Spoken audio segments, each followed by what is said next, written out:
Mga tol, pagka ganito voltahe ng inyong motor kabahan ka na. So tara, tingnan natin kung anong dahil dito. So let's do this.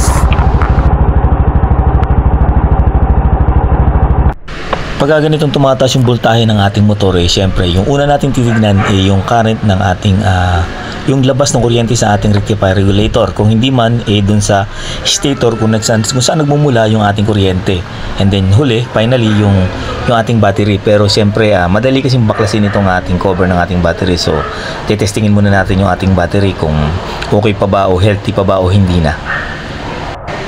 Dahil dito natin malalaman kung accurate yung ating voltmeter doon sa ating baterya. Dahil kung ano yung labas ng kuryente ng volt ng ating battery, yun din sana ang lalabas doon sa ating voltmeter. Dahil kung hindi parehas yung labas ng battery o bato ng battery doon sa ating voltmeter, malamang may problema yung ating nabiling voltmeter.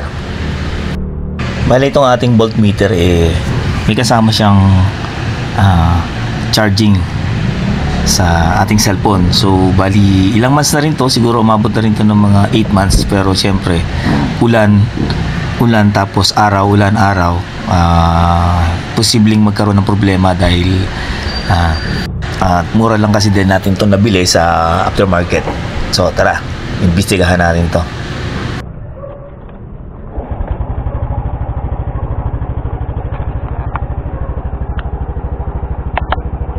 O yan, bali sa nakikita natin umabot siya ng 36.1. So napaka-imposible kasi ang voltahe ng ating motor is almost 12 volts lang. Okay pa yan kung papalo yan ng 13.8, 13.9. Baga hindi pa nakakabahala yan. Pero ito pagka ganyan to ang tinatakbo ng ating voltahe ng ating motor, ipacheck na natin sa mga mekaniko, pasurin na natin para hindi magkaroon ng problema. Kasi pagka ganyang overcharge yung ating voltmeter, yung voltahe ng ating baterya, so may posible na pumutok yung mga ilaw natin at magkaroon din ng mga short wiring.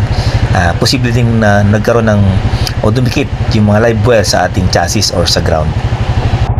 So ayan, nakita naman natin pumapalo siya ng 12.7 at pag ni-revolution maabot lang siya ng 12.9.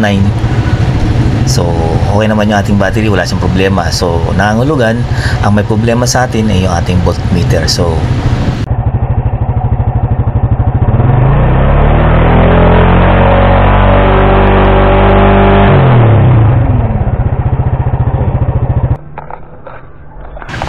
bali ang ginawa natin, tinanggal natin yung ating voltmeter. So tetestingin natin to mismo dito sa ating extra battery. Titingnan natin kung ano pa talagang lumalabas na voltmeter sa kanya kapag sinalpak natin yung negative positive dito sa ating battery.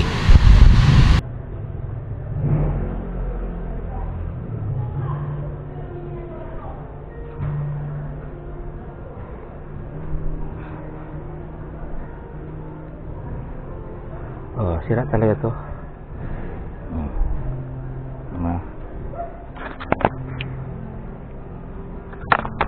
Ayan, makikita nyo 36.1 talaga. And then ang gagawin natin, kukuha naman tayo ngayon ng multi-tester. Ilalagay naman natin dito sa positive negative naman ng ating battery.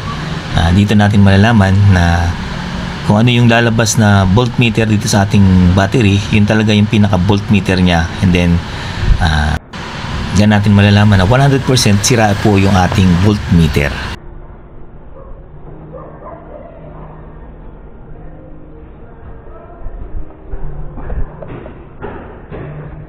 So mga tol, hanggang dito na lang po ang ating video. Sana po may matutunan kayo sa aking video ito, para po sa mga nagkakaroon ng problema sa kanilang mga voltmeter. So binahagi ko lang po yung mga paraan para malaman natin kung sira o yung ating may problema po yung ating motor o yung ating voltmeter. So hanggang dito na lang po ang aking video. So God bless you all at mabuhay po tayo.